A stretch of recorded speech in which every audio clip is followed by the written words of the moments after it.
Since Repair Clinic encourages you to perform this repair safely, a warning icon will appear when you should use caution. The front shelf gasket will fit both the middle and lower drawer covers in this GE refrigerator.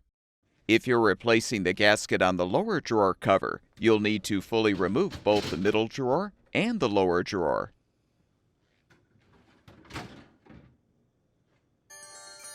Next, remove the glass shelf from the lower drawer cover or the middle drawer frame.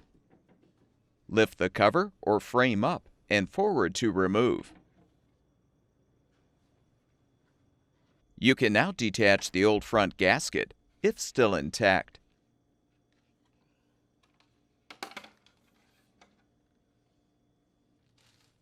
To install the new front shelf gasket, align it on the tabs of the cover or frame.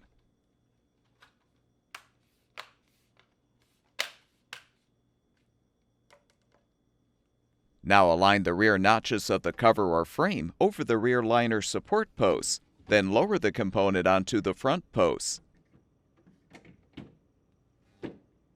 Insert the front edge of the glass shelf into the cover or frame first, then lower the rear edge. Replace the lower drawer and middle drawer as necessary, and the refrigerator should be ready for use.